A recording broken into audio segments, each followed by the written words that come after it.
Aquí estamos para tener una serie de encuentros gracias a Contexto Ñuble, a Hispanic Heritage Literature Organization Mi Libro Hispano, a Espacio El Huerto, que difunden estos encuentros que vamos a llevar adelante. Hoy vamos a comenzar hablando acerca de lo que siempre buscamos. Nosotros, cuando hacemos una búsqueda en internet, en las redes sociales, en cualquier buscador, lo que queremos encontrar son datos veraces, fidedignos, ¿verdad? Siempre queremos asegurarnos de que esté presente esa verdad. Y a lo largo de estos 5 encuentros que tendremos, vamos a ir hilvanando distintos temas, arrancando, como les decía, desde la verdad, pasando por lo que es la posverdad, los mecanismos que tienen las redes sociales y la virtualidad que replican situaciones desde hace miles de años, ancestrales de la humanidad y que han sido descritos también hace varios siglos. Nos va a llamar la atención en algunos casos, en otros nos va a hacer recordar viejos conceptos que habíamos aprendido y, por supuesto, de todas formas, lo interesante es que pensemos acerca de cómo nos movemos en las redes y en internet y nuestro vínculo con la virtualidad, porque sabemos que a pesar de todo lo que vayamos hablando aquí, ese es el mundo ineludible hoy en día. Por tanto, tenemos que saber en qué agua navegamos, en qué ríos estamos nadando, para hacerlo de la mejor manera posible.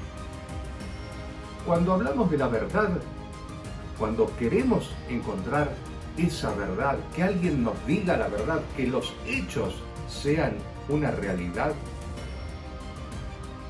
yo trato de remontarme a un siglo atrás, cuando el periódico The Guardian estaba celebrando su centenario y Charles Scott, uno de sus columnistas, un periodista, un político también británico, estableció aquella frase que aún hoy en día se repite, la repiten los comunicadores. Los hechos son sagrados, las opiniones libres. Pareciera, sin embargo, si nos ponemos a mirar lo que es la comunicación en estos días, tanto radiofónica, televisiva, en las plataformas de internet,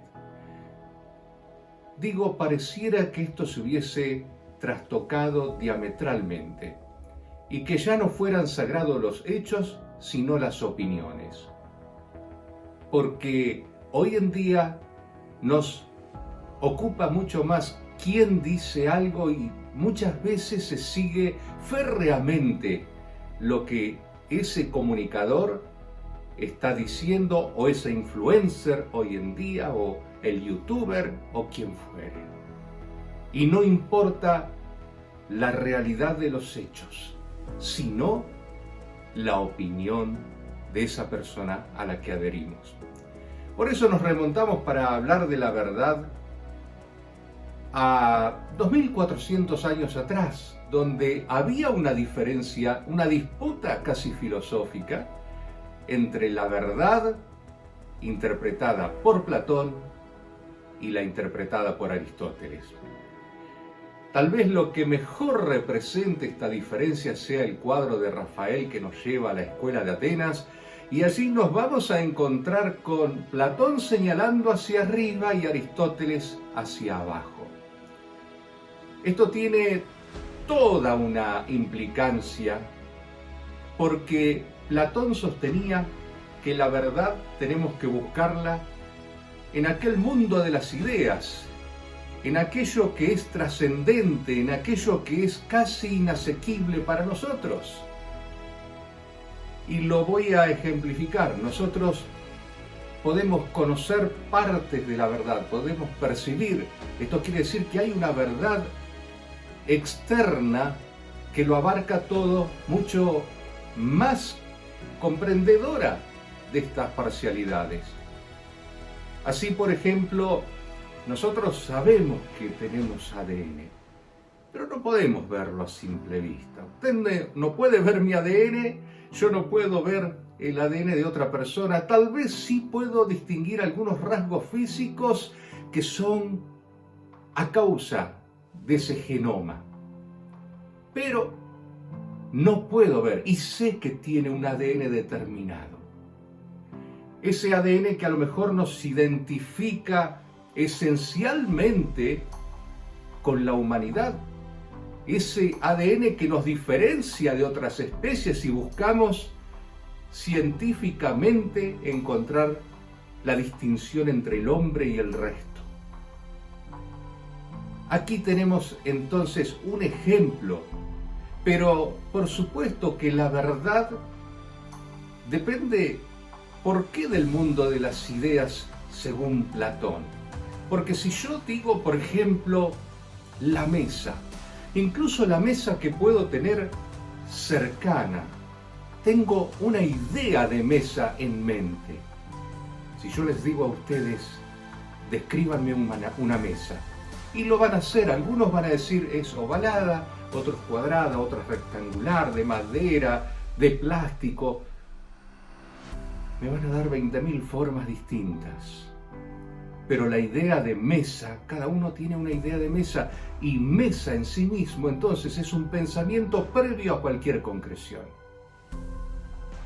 Así nos encontramos con esta idea de una verdad externa, y Platón decía que todo lo demás es iluminado por esa gran verdad, como si reflejara parte de esa luz.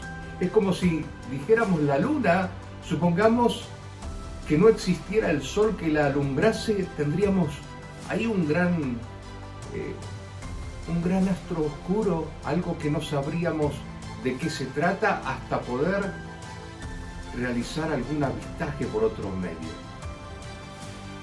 Porque es la luz del sol la que reflejada en la luna nos permite verla. Y lo mismo con cada uno de los objetos que nos circundan, con los valles, los ríos, los mares, las montañas. Entonces, Platón sostenía esto para la verdad, como que hay una verdad externa que alumbra al resto. Y, por supuesto, dijimos que Aristóteles, discípulo de Platón, opinaba algo distinto. Porque Platón decía que si la verdad está arriba, está en el mundo de las ideas, lo que vemos aquí en el mundo de lo sensible, a través de los sentidos, puede llevarnos al engaño, a la falsedad. Él decía justamente eso, que en este mundo del abajo, los sentidos podían engañarnos. Y Aristóteles decía que, en definitiva, lo que valía para manejarnos y para la búsqueda de la felicidad a través de la libertad era justamente lo que nos brindaban nuestros sentidos. Que haciendo una valoración correcta de nuestros sentidos, teníamos ese indicador de la verdad. Cada uno con su mirada hasta construir la verdad de todos. Pero, por supuesto que aquí tenemos algo muy entendible en Aristóteles, porque cada uno de nosotros podría decir, bueno, si la verdad es externa, entonces yo nunca llego al conocimiento de nada, pero sin embargo sí, hay algunas cuestiones a las cuales yo puedo llegar aun cuanto no sea la verdad completa, la verdad total. Y esto es así. Por ejemplo, supongamos que yo tuviera que dividir una torta en 3 partes iguales. Yo puedo hacerlo en lo concreto. Ahora, en lo abstracto sería imposible, porque sería siempre cada porción de ese tercio 0,33333. Siempre me faltaría o un décimo, un centésimo, un milésimo, un millonésimo, lo que fuere, para completar la unidad. Pero sin embargo en lo concreto puedo hacerlo y puedo manejarme. Al igual que puedo trazar una circunferencia y su diámetro aun cuando matemáticamente no pueda llegar a conocer el número pi en toda su extensión, que es la relación que me establece entre el diámetro y esa circunferencia trazada. Quiere decir que hay partes de verdad. Yo puedo decir, esa es una mesa blanca, rectangular, y si lo es así, estoy diciendo una verdad, porque estoy definiendo algo que estoy viendo, a pesar de que la verdad más plena pueda diferirse en el tiempo por desconocimiento, por lo que fuera. Ahora bien, agreguémosle a esto la visión que tenía Kant sobre el mundo, las percepciones, la subjetividad, la objetividad, los sujetos y los objetos,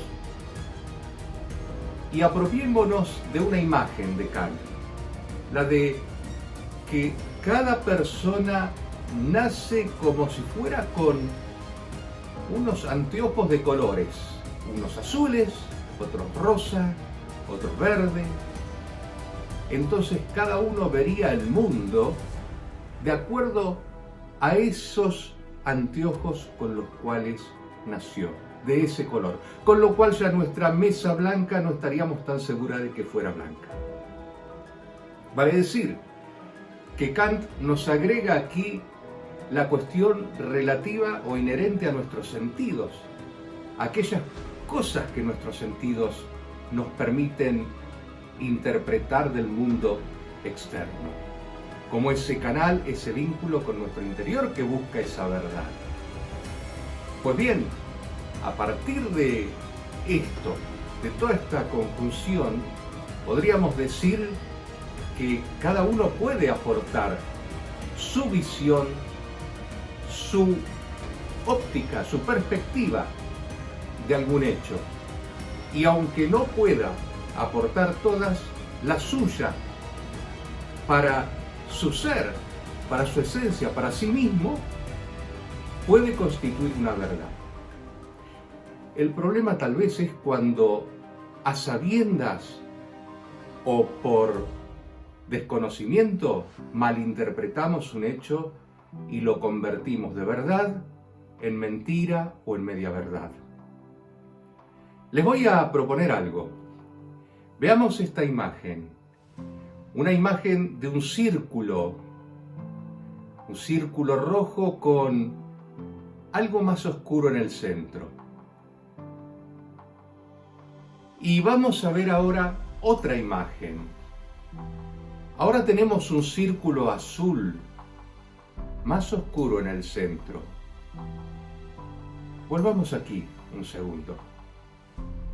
Les pregunto, ¿pueden ser estas dos imágenes que hemos visto parte de la misma verdad?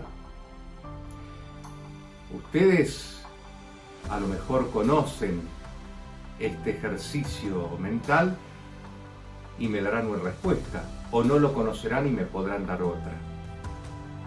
Pero lo cierto es que ahora vamos a ver la solución y efectivamente, como ustedes verán, corresponden a las proyecciones de un cilindro desde su base y desde el lateral, en donde los iluminadores de distinto color reflejan sobre pantallas formas distintas.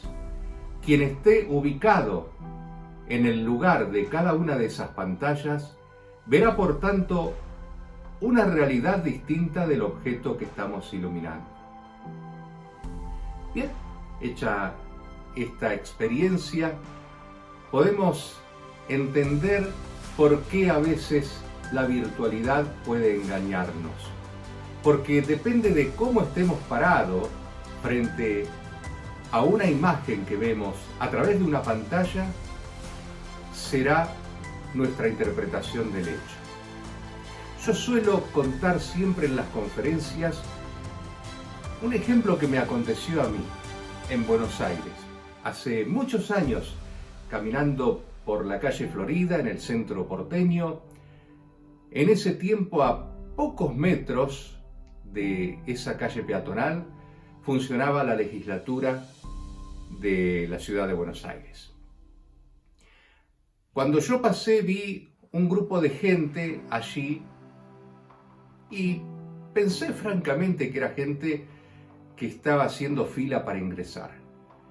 Cuando llego a mi casa y enciendo el televisor y veo las noticias, me doy cuenta que ese puñado de personas, esas 10 o 12 personas, 15 tal vez que habían allí, tornábanse en otra imagen para mi visión, porque el canal de televisión decidió un encuadre, es decir, tomar parte de lo que se estaba viendo dejando afuera el resto, haciendo un recorte, lo que llamamos en comunicación un recorte del contexto, de la realidad, dejando todo ese contexto fuera.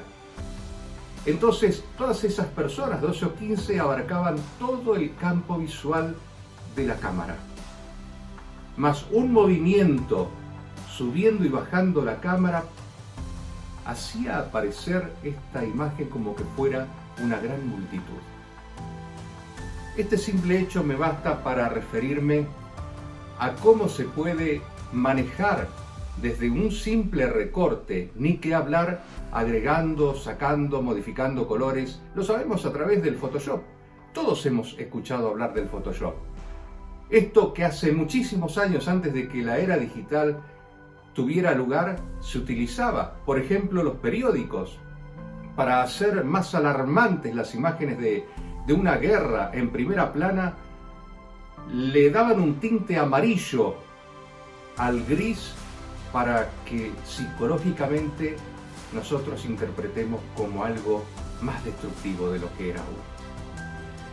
Vemos entonces como a veces los manejos, ya sea aleatorios o no, de las realidades pueden modificarlas para que quien está recibiendo esa comunicación entienda otra cosa.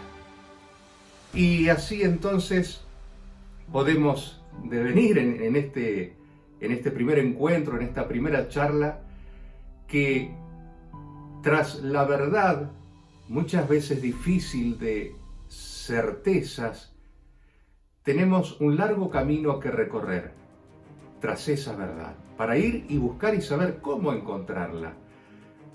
Para eso deberemos entender que los sentidos juegan un papel importante, nuestros sentidos. Y si hablamos de nuestros sentidos, necesariamente tenemos que hablar de nuestro cerebro. Por allí pasan todas esas percepciones. Y no estoy hablando solo de lo visual, hablo también del resto, de lo auditivo, lo táctil. ¿Por qué nos emociona una película con una música determinada, o nos intriga o nos da temor? Sino porque se pone en juego, además de lo visual, también lo auditivo. Ahora, ¿qué pasa en nuestro cerebro cuando por allí hay estos mismos sentidos que entran en pugna, brindándonos situaciones distintas? Cuando escuchamos una cosa pero vemos otra, cuando a lo mejor un sentido detecta algo, pero no alcanza a detectar el resto, el conjunto, como si fuera una ráfaga. Nuestro cerebro tiene en la parte izquierda una zona que se denomina el intérprete. Ese intérprete es el encargado de darnos unidad, de unificar todo lo distinto que pueda venir desde distintos lugares de nuestro cuerpo, ya sea táctil, auditivo, visual, olfativo.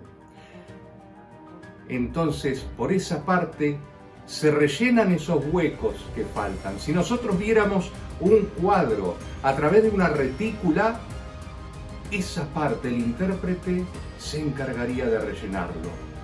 Es lo que pasa con los dispositivos que usan pantallas, televisores, celulares, computadoras, porque esas pantallas están conformadas por muchos puntos de distintos colores, con distintas tecnologías, pero juntos al fin. Y esos huecos que hay entre los puntos, entre uno y otro, no los percibimos, porque la visión hace que rellene todo como un solo objeto, así como la sucesión de imágenes nos va a dar una idea de movimiento sin que lo haya, así también nuestro cerebro es capaz de rellenar los contenidos faltantes para darnos una idea de unidad, y esa va a ser la verdad que perciben nuestros sentidos, la verdad que percibimos. Interesante, ¿verdad? Porque si vemos que en la verdad, en buscar la verdad, aparece con tanta fuerza, con tanta importancia, la función de nuestro cerebro, también tendremos que saber que nuestro cerebro está transversalizado por las emociones. Pues entonces, ¿qué papel juegan las emociones en la construcción de la verdad o de los engaños? Será tema para nuestra próxima charla. Pero déjenme cerrar este encuentro de hoy sencillamente proponiéndoles una historia que tiene que ver con esto de la verdad. Voy a hablarles de Alan McDonald, un ingeniero que pertenecía a la empresa Thiokol, una de las empresas contratadas por la NASA para realizar los tanques de propulsión de sus transbordadores. Cuando en enero de 1986 McDonald se dio cuenta de las temperaturas que estaban sucediéndose previas al lanzamiento, dijo que no se podía realizar el lanzamiento. Firmó no solamente diciendo que no era aconsejable, sino diciendo que no se realizara ese lanzamiento, porque habían habido temperaturas de 8 grados bajo cero y Alan McDonald decía, entendía, a través de sus estudios, él era el ingeniero, que las juntas tóricas de goma que unían los propulsores con la nave se tornaban resquebrajadizas, se quebraban por efecto de la baja temperatura. Y por debajo de los 11 grados no podían garantizar el despegue. Sin embargo, la NASA, apurada por realizar ese despegue, envió esa nave al espacio, con la consecuencia que todos hemos visto en la televisión o en imágenes posteriores para el Challenger. Hemos visto cómo 73 segundos después del despegue explotaba en el aire con la muerte de todos sus tripulantes, sus 7 tripulantes, incluida esa docente llena de ganas de ir al espacio y dar desde allí una clase que era seguida por decenas de alumnos y millones de personas. Y esto que no tuvo en cuenta la NASA, este engaño en definitiva que se pretendió, es decir, acallar la verdad, que era que las juntas tóricas iban a fallar, le costó la vida a 7 tripulantes. Pero no terminó ahí la cuestión, porque 12 días después se establece la comisión presidencial para el análisis, la investigación de los acontecimientos. En una de esas series de entrevistas que daban los distintos exponentes de las distintas áreas de la NASA y de las empresas relacionadas como Thiokol, participó Alan McDonald. Y ante la aseveración del jefe de la investigación de que la empresa Thiokol no se había opuesto al lanzamiento, desde el fondo levantó su voz y dijo: sí, yo me opuse.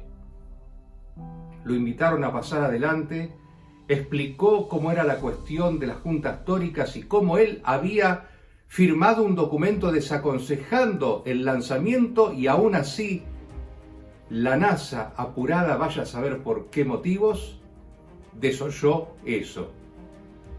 La empresa Thiokol, por supuesto, quedó muy mal parada. ¿Qué decisión tomó para Alan McDonald? Por haber dicho la verdad, lo degradaron, lo enviaron a un destino de desgaste.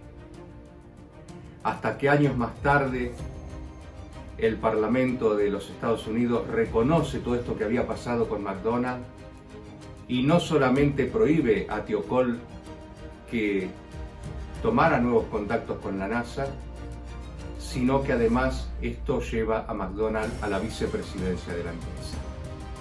Pero tuvo que sufrir muchísimo, como sufren mucho aquellos que tienen que expresar una verdad en medio de un mundo acostumbrado al engaño. Le ha pasado a Sócrates, por ejemplo, que murió defendiendo una verdad que desenmascaraba la tragedia griega. Aquellos ídolos, aquellos mitos. Le pasó en la tradición judeo-cristiana a los profetas de Israel, que cuando denunciaban el apartarse de la verdad del pueblo eran apedreados, matados. Y como dije recién, ha seguido sucediendo a lo largo de los siglos. Por eso, a veces nos toca buscar la verdad en este mar embravecido de engaños. Pero vale la pena buscarla y defenderla. Nos encontramos la próxima. Los espero.